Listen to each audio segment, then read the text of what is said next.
مگر سیڑھیوں کی ریلنگ زیادہ اونچی نہیں تھی۔ اس نے دروازے اور ریلنگ پر ہاتھ جما کر ٹانگ اٹھائی اور اوپری زینے پر رکھ لی۔ اسی طرح ریلنگ تھام کر دوسری ٹانگ بھی اٹھا کر اوپر لے آیا۔ اب وہ بنا آواز کے آہستگی سے زینے چڑھ رہا تھا۔ بالکنی سے کچھ زینے اوپر آ کر ریلنگ تھامے احتیاط سے باہر کی جانب لٹک گیا اور پھر ہاتھ چھوڑ دیے۔ وہ دھپ سے بالکنی میں گرا تھا، پھر کپڑے جھاڑتا اٹھ کھڑا ہوا۔ سلائڈنگ ڈور بند تھا۔ وہ چند قدم آگے بڑھاتا کھڑکی کے ساتھ کھڑا ہو گیا۔ پردے ہٹے ہوئے تھے اور اندر کا منظر واضح تھا۔ سامنے صوفے پر وہ بازو سینے پر لپیٹے، سر صوفے کی پشت پر ٹکائے، آنکھیں مندے ہوئے تھی۔ بروج اس کا ایک رخ ہی دیکھ رہا تھا۔ وہ احتیاط سے کھڑکی سے اندر داخل ہوا۔ پاؤں زمین پر واپس جماتے ہلکا سا ارتعاش ہوا تھا، مگر وہ اپنی سوچوں میں اس قدر منہمک تھی کہ کوئی حرکت نہیں کی۔ بروج نے احتیاط سے مڑ کر کھڑکی بند کی۔ کھڑکی کے پٹ ٹکرانے پر فلک نے آنکھیں کھول کر سر اوپر اٹھایا۔ سر تا پا سیاہ رنگ میں لپٹے اس اجنبی کو دیکھتے ہی وہ سہم کر اٹھ کھڑی ہوئی تھی۔ بروج نے دیکھا اسے اپنے سینے پر بازو لپیٹے نہیں تھے، بلکہ ایک فوٹو فریم کو خود سے لگایا ہوا تھا۔ اس کی آنکھیں نم آلود تھیں۔ وہ بنا دیکھے بھی سمجھ سکتا تھا کہ وہ کس کی تصویر ہے جسے وہ قیمتی متاع کی طرح خود سے لگائے ہوئے ہے۔ کون ہو تم؟ اس کے گلے سے پھنسی پھنسی آواز برآمد ہوئی۔ پھر وہ جواب سنے بغیر جھٹکے سے پلٹتی دروازے کی جانب لپکی، مگر بروج نے آگے بڑھ کر اس کی کلائی دبوچتے اپنی جانب کھینچ لیا۔ فلک کی ہلکی سی چیخ اس کے ہاتھ جمانے پر حلق میں ہی دب گئی تھی۔ چیخنا مت، بروج نے اس کے لبوں سے ہاتھ ہٹاتے کہا، مگر اسے پھر سے چلانے کے لیے منہ کھولتا دیکھ کر دوبارہ سے اپنی ہتھیلی اس کے لبوں پر جما دی۔ ایک ہاتھ میں فوٹو فریم جبکہ دوسری کلائی بروج کی گرفت میں تھی۔ وہ یوں ہی اسے ساتھ لیتا دروازے تک آیا اور اس کا بازو چھوڑ کر دروازہ لاک کیا، جبکہ اس کی اس حرکت پر فلک کو اپنی ریڑھ کی ہڈی میں سنسناہٹ سی محسوس ہوئی تھی۔ اس نے اپنے ہاتھ کے ناخن اپنے لبوں پر جمے اس کے ہاتھ کی پشت پر رگڑ دیے تو بروج نے جھٹکے سے ہاتھ ہٹایا۔ فلک نے سنبھلنے کا موقع دیے بغیر اس کے سینے پر کاری ضرب لگانی چاہی، مگر وہ اس کا بازو تھام کر کمر سے لگا چکا تھا۔ اگر تم اس موو میں بیسٹ ہو تو مت بھولو کہ مجھ سے اچھا ڈیفینڈ بھی کوئی نہیں کرتا مس نورے۔ بروج نے اس کی جانب جھکتے کان میں گمبھیر سرگوشی کی تھی۔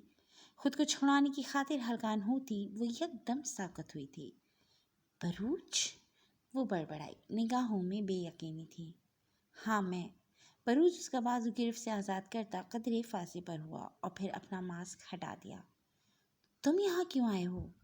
تمہیں دیکھنے آیا تھا۔ اس نے جیبوں میں ہاتھ ڈالتے کندھے اچکائے۔ مجھے دیکھنے؟ کیوں؟ اس نے الجھتے ہوئے اس کی بات کی وضاحت مانگی۔ قبل اس کے کہ بروج جواب دیتا، دروازہ بجنے پر وہ دونوں اس طرف دیکھنے لگے۔ کون ہو سکتا ہے؟ بروج نے دھیمی آواز میں پوچھا۔ ملازمہ ہوگی، مجھے دوا دینے آئی ہوگی۔ تم دروازہ کھولو اور دوا نہیں کھاؤ گی، سمجھ آئی؟ بروج نے اپنا ماسک واپس چڑھاتے اسے تاکید کی۔ کیوں؟ فلک نے سمجھی سے اسے دیکھا۔ میں نے کہا ہے تم دوا ہرگز نہیں لوگی، جو مرضی بہانہ کرو، وجہ میں بعد میں بتاؤں گا، بروج کہہ کر کھڑکی کھولتا واپس بالکنی میں کود گیا۔ دروازہ کھولنے کی بجائے فلک کھڑی اسے دیکھ رہی تھی، جبکہ دروازے پر دستک بھی مستقل ہو رہی تھی۔ بروج نے ہاتھ کے اشارے سے اسے آگے بڑھنے کو کہا تو چہرے پر ہاتھ پھیر کر خود کو نارمل کرتے اس نے دروازہ کھول دیا۔ سامنے دودھ کا گلاس ہاتھ میں لیے ملازمہ ہی تھی۔ آپ دروازہ کیوں نہیں کھول رہی تھیں؟ کمرے میں داخل ہوتے ہی ملازمہ نے تشویش سے کہا۔ واش روم میں تھی میں، فلک نے فوراً جھوٹ بولا۔ اچھا، دوا کھا لیں آپ۔ دودھ کا گلاس میز پر رکھ کر اس نے سائڈ ٹیبل کی دراز میں سے ایک ڈبیا نکالی اور اس کی طرف آئی۔ فلک نے کنکھیوں سے کھڑکی کی جانب دیکھا۔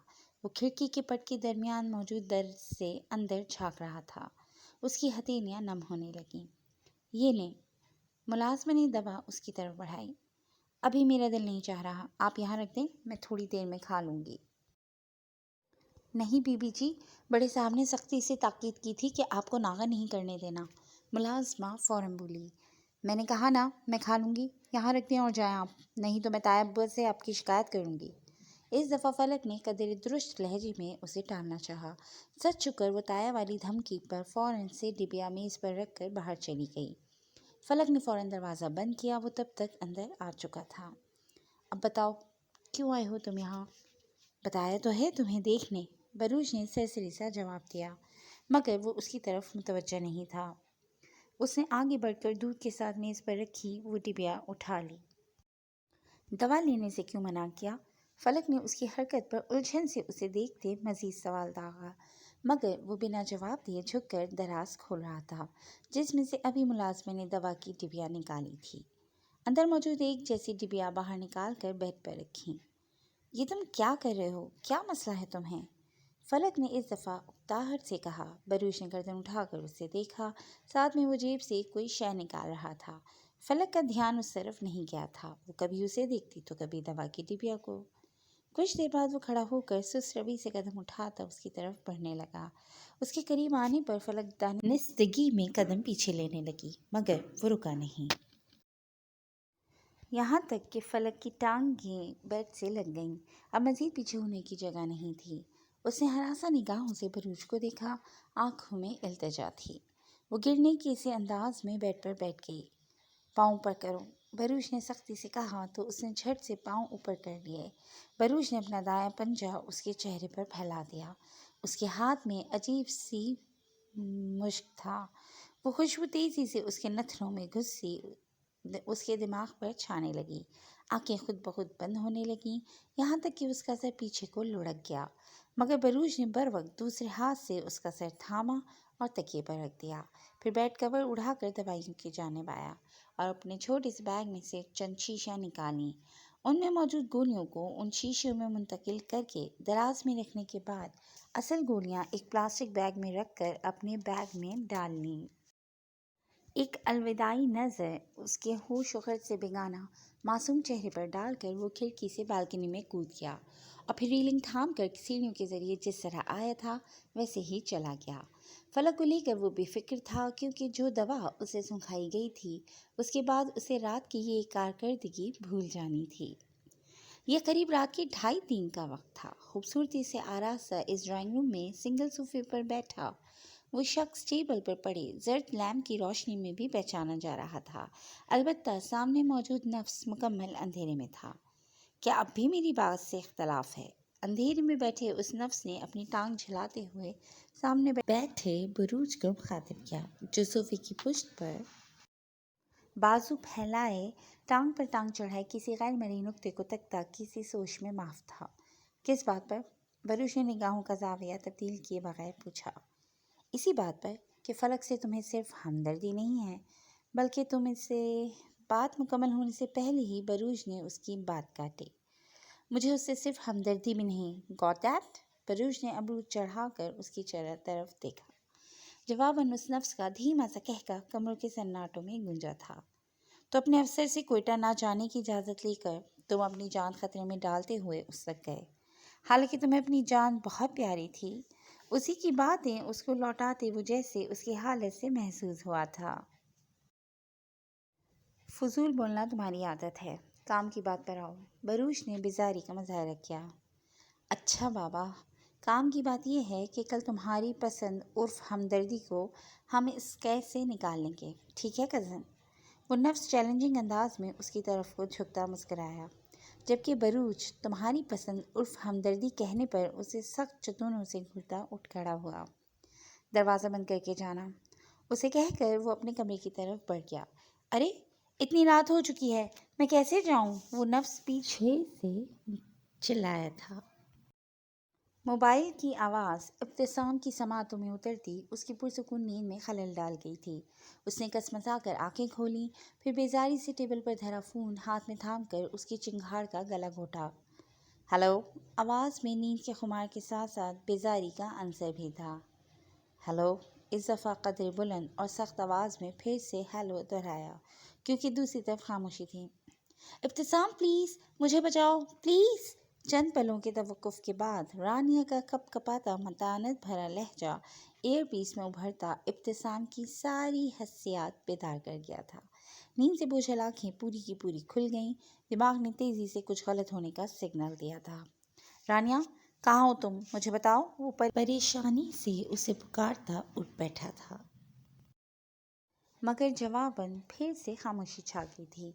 رانیہ، وہ برق رفتاری سے بستر سے اتر کر کیس اور والیٹ اٹھاتا کمرے سے باہر نکلا تھا۔ دفتن APS میں نسوانی چیخ گونجی۔ وہ آواز بلا شبہ رانیہ کی ہی تھی۔ ابتسام کے پاؤں پل بھر میں ساکت ہوئے تھے۔ ہیلو رانیہ، رانیہ آواز آ رہی ہے؟ رانیہ ہیلو، وہ چلایا، مگر جواب ندارد۔ اسے لگا کسی نے اس کا دل مٹھی میں جکڑ رکھا ہو۔ اس سے پہلے کہ وہ مایوس ہو کر ری ڈائل کرتا، ایئر پیس میں ایک بھاری مردانہ آواز ابھری تھی۔ ہیلو ابتسام جنجوا، کیا حال ہے؟ انتہائی لوفرانہ لب و لہجے میں پوچھا گیا۔ کون ہو تم؟ اور رانیہ تمہارے پاس کیا کر رہی ہے؟ ابتسام تلخی سے بولا۔ اس کا بس نہ چلتا تھا کہ مقابل کو جان سے مار ڈالے، جو اس قدر سکون سے اس کی خیریت دریافت کر رہا تھا۔ بھائی، مجھے تیری محبوبہ سے کوئی سروکار نہیں۔ ہاں، البتہ اس سے سروکار ہے جس کو تو نے زبردستی مجھ سے دور کر رکھا ہے۔ اسے میرے حوالے کر دے اور لے جا اپنی رانیہ کو۔ کیا بکواس ہے یہ؟ ہو کون تم؟ کیا چاہتے ہو؟ وہ بولتے بولتے رکا، ذہن میں جھماکا ہوا تھا۔ یقیناً یہ وہی لڑکا تھا جس کے متعلق رانیہ نے بتایا تھا۔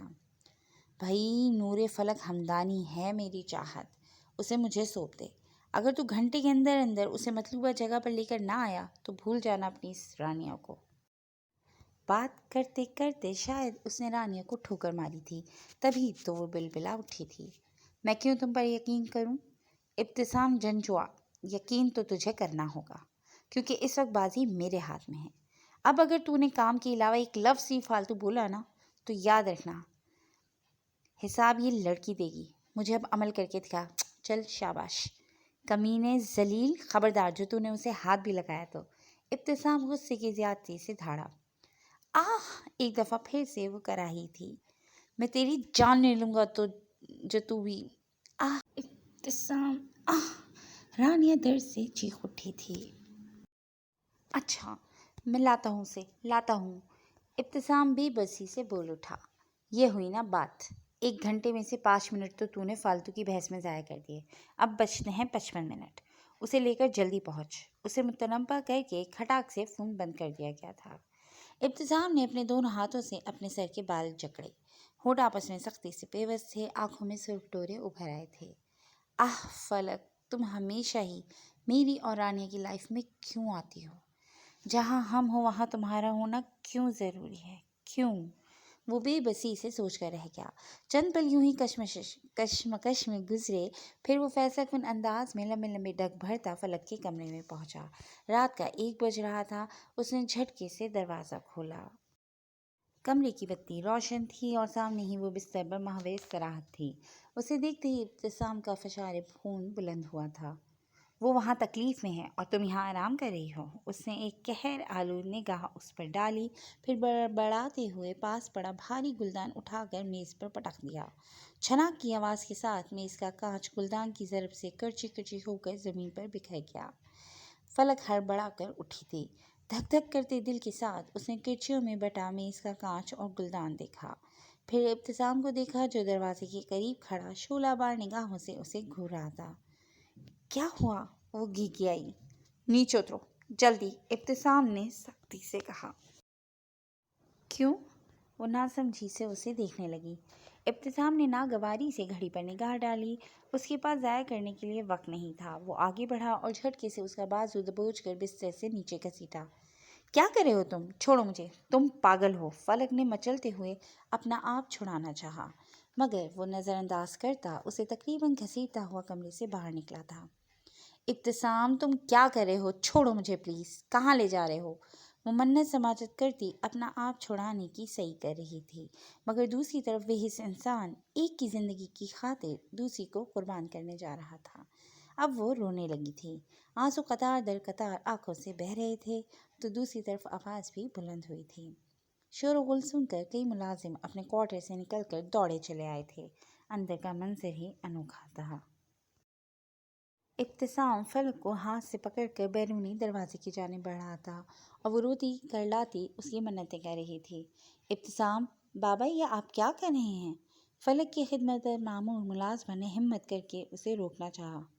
بکواس بند کرو اپنی، کوئی آگے نہیں آئے گا، اور اگر کسی نے بابا یا ماما کو کال کی تو یاد رکھنا کہ وہ دن اس کی زندگی کا آخری ہوگا۔ اب دفعہ یہاں سے سارے۔ اس کی آواز میں اس قدر جلال تھا کہ سب ملازم افسوس سے سر ہلاتے واپس اپنے اپنے کمروں کو پلٹ گئے۔ پورچ میں لا کر ابتسام نے گاڑی کا پچھلا دروازہ کھول کر اسے اندر پٹکا، خود گھوم کر ڈرائیونگ سیٹ پر آیا اور زن سے گاڑی آگے بڑھا دی۔ کیا مسئلہ ہے تمہیں؟ مجھے کہاں لے کر جا رہے ہو؟ مجھے نہیں جانا تمہارے ساتھ۔ برق رفتاری سے سڑک پر آگے بڑھتی گاڑی کی پچھلی نشست پر وہ بمشکل خود کو سنبھالتی چلائی تھی، بکواس بند کرو اپنے جو بوائے فرینڈ بنا کر چھوڑے ہیں نا، انہی کے پاس لے کر جا رہا ہوں۔ اس کا کاردار لہجہ حد درجہ نفرت لیے ہوئے تھا۔ وہ سختی سے آنکھیں رگڑتی تیزی سے بھاگتے راستوں کو دیکھ رہی تھی۔ دماغ سن ہو چکا تھا۔ ابتسام کی ایک بات بھی اسے سمجھ نہیں آئی تھی، آنکھوں سے سیال تھے کہ تھمنے کا نام ہی نہیں لے رہے تھے۔ قریب 20 منٹ کی ڈرائیو کے بعد اس نے جھٹکے سے گاڑی روکی اور فون ہاتھ میں لیتا گاڑی سے اتر گیا تھا۔ فلک نے ہراساں آنکھوں سے آس پاس دیکھا، دور دور تک کسی زو روح کا شائبہ تک نہ تھا۔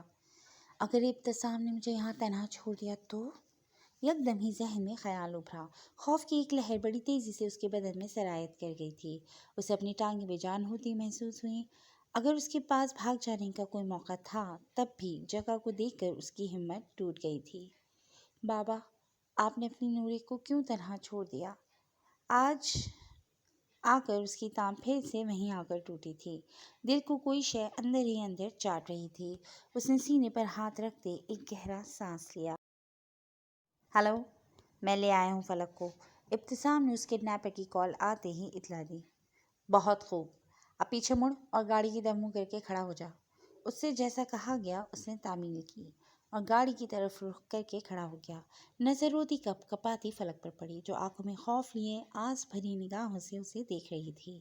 دل کو ترس آیا، اس نے فوراً نگاہ پھیری۔ ان کا رشتہ کبھی بھی مضبوط نہیں رہا تھا کہ دل میں کزنس ہونے کے ناطے ہی تھوڑی عزت، احساس یا محبت جگہ بناتی۔ اسی لیے ہمدردی اور ترس کا دورانیہ بھی محض چند ساعتوں کا کھیل تھا، اور پھر سے وہ وہی ابتسام بن گیا تھا، کٹھور اور سخت دل، مگر صرف نور فلک کے لیے۔ اس کے عقب میں تیز روشنی چمکی تھی، شاید گاڑی کی ہیڈ لائٹس آن ہوئی تھیں۔ نکال کر لال لڑکی کو، پیچھے سے اگلا حکم جاری ہوا تھا۔ ابتسام نے آگے بڑھ کر اس کا بازو تھام کر باہر گھسیٹا۔ فلک نے کپ کپاتے لبوں کے ساتھ اس کے آگے فریاد کی، مگر وہ بہرا ہو چکا تھا، اس کے پورے بدن پر لرزہ طاری تھا۔ ابتسام نے اب رخ ان کی جانب موڑا، جہاں ایک نقاب پوش ہاتھ میں پکڑی بندوق رانیہ کے سر پر تانے کھڑا تھا۔ رانیہ! فلک اسے دیکھ کر چونکی تھی۔ اس کے ہاتھ بندھے تھے اور منہ پر ٹیپ لگی تھی، بال بکھرے اور کپڑوں کی حالت بھی ابتر تھی۔ اسے بھیج ادھر، نقاب پوش نے فلک کی طرف اشارہ کیا تو ابتسام نے اسے ذرا سا آگے دھکیل دیا۔ وہ نائٹ سوٹ میں ملبوس ننگے پاؤں تھی۔ اس نے پلٹ کر ایک نظر ابتسام کو دیکھا، جو اس کی بجائے رانیہ کو دیکھ رہا تھا۔ اس کا وجود اس وقت شخص کے لیے بے معنی تھا، جس نے آج سے پہلے کبھی احساس نہیں کیا وہ آج کیا کرتا۔ فلک کو آج ابتسام جنجوا سے نفرت محسوس ہوئی تھی، شدید نفرت۔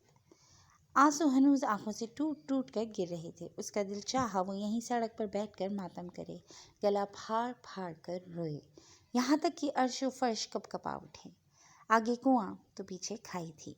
حالات تھوڑے تھوڑے اس کی سمجھ میں آنے لگے تھے۔ ابتسام رانیہ کو چھڑانے کے بدلے اس کا سودا کر رہا تھا۔ چاند نے دکھ سے یہ سودا دیکھا تھا۔ آج دنیا میں یہ لڑکی سب سے زیادہ قابل رحم لگی تھی، مگر تقدیر مطمئن تھی، کیونکہ اس میں فلک کی بہتری تھی۔ تبھی کراہنے کی آواز پر وہ ایک دفعہ پھر سے ابتسام کی طرف پلٹی، جو سر پر ہاتھ رکھے زمین پر گھٹنوں کے بل گرا تھا۔ اس نے خوف سے اس کے عقب میں اس سیاہ لباس میں لپٹے نقاب پوش کو دیکھا، جو شاید جھاڑیوں میں چھپا تھا، اور اب ابتسام کی گردن میں ایک ہی کاری ضرب لگاتے اسے بے ہوش کر دیا تھا۔ حقیقت میں سانسیں تو تب اٹکیں جب اس نے ابتسام کے بعد اسے خود کی طرف بڑھتے پایا۔ قدم بقدم قریب آتے اس نقاب پوش کو دیکھتے اس پل اس کی حالت یوں تھی گویا کاٹو تو بدن میں لہو نہیں۔ چہرہ لٹھے کے مانند سفید پڑ چکا تھا۔ اب وہ بالکل اس کے نزدیک آ گیا تھا، یوں کہ ابتسام اور سارے مناظر اس کے پیچھے چھپ گئے تھے۔ اس نے وحشت زدہ نگاہیں اوپر اٹھائیں۔ اس شخص نے اپنا ایک ہاتھ اس کی گردن کے پیچھے رکھا۔ فلک نے خوف سے آنکھیں میچ لیں، مگر اس شخص کی گرفت میں نرمی تھی۔ اس کا سرد ہاتھ اس کی گردن کو چھوتے ہی اس کے تن بدن میں سنسنی سی دوڑا گیا۔ اس کے دوسرے ہاتھ نے جیسے ہی اس کے چہرے کو چھوا، فلک نے پٹ سے آنکھیں کھول دیں۔ فلک کو لگا اس کی سانسیں بجھل ہو رہی ہیں، کوئی چیز اس کی سانسوں کے ذریعے اس کے اندر تک سماتی اس کے دماغ کو سن کر رہی تھی۔ آنکھیں بند ہونے لگی تھیں۔ دماغ کے مکمل غنودگی میں جانے سے پہلے اس کی نظروں نے پی کیپ کے سائے میں جھانکتی سیاہ سنجیدہ آنکھیں دیکھی تھیں، اور پھر وہ بے دم سی ہوتی اس کے بازو میں جھول گئی تھی۔ بروچ احتیاط سے اسے گاڑی میں ڈال کر اب دوسرے نقاب پوش کے ہمراہ ابتسام کو اٹھا کر اس کی گاڑی میں ڈال رہا تھا۔ دروازہ بند کر کے وہ پلٹا۔ بہت شکریہ حارث یار، اس نے دوسرے نقاب پوش کے کندھے پر دھپ رسید کی۔ حارث نے مسکراتے ہوئے نقاب ہٹایا۔ کوئی بات نہیں میرے یار، تجھے تو پتہ ہے کہ مجھے ان کاموں میں کتنا مزہ آتا ہے، اسپیشلی اگر… اس نے بروچ کو ہاتھ کے اشارے سے نزدیک آنے کا کہا تو وہ پرتجسس سا اس کی طرف جھکا۔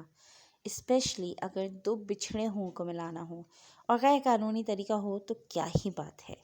اپنی بات مکمل کر کے وہ سیدھا ہوا، جبکہ بروچ نے رکھ کر اس کے کندھے پر ایک دھموکا جڑا۔ تو بکواس کرنے سے باز نہیں آئے گا، میں نے کتنی دفعہ کہا ہے کہ مجھے اس لڑکی سے کوئی سروکار نہیں۔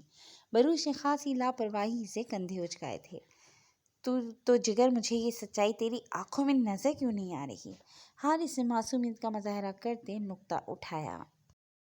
کیونکہ تیری نظریں صرف اپنی محبوبہ کی آنکھیں پڑھ سکتی ہیں، اور میں تیری محبوبہ نہیں ہوں، اس لیے یہ حربے صرف عریشہ بھابھی پر آزمایا کر۔ بروچ نے دانت کچکچائے تو جواباً حارث کی طرف سے بدتیزی کی بھرپور نمائش پر اس کی ہنسی چھوٹ گئی۔ رانیہ نے آواز نکال کر ان دونوں کو متوجہ کرنا چاہا جو اس سے ذرا دور کھڑے ایک دوسرے سے بحث کر رہے تھے۔ تم ذرا خاموشی سے کھڑی رہو، بروچ نے انگلی اٹھا کر اسے ڈپٹا۔ رانیہ نے اس دفعہ پاؤں زمین پر پٹکے احتجاج کیا۔ کہا نا ڈونٹ ڈسٹرب، بروچ نے اپنی ہنسی دباتے پھر سے اسے ٹوک دیا۔ اچھا اب کھول دے بیچاری کو۔ حارث کو آخرکار اس پر ترس آ ہی گیا۔ وہ آگے بڑھ کر رسیوں میں جکڑے اس کے ہاتھ کھولنے لگا۔ جی فرینڈز، آج کے لیے بس اتنا ہی۔ بہت جلد نئے پارٹ کے ساتھ حاضر ہوں گے، تب تک کے لیے ٹیک کیئر اینڈ اللہ حافظ۔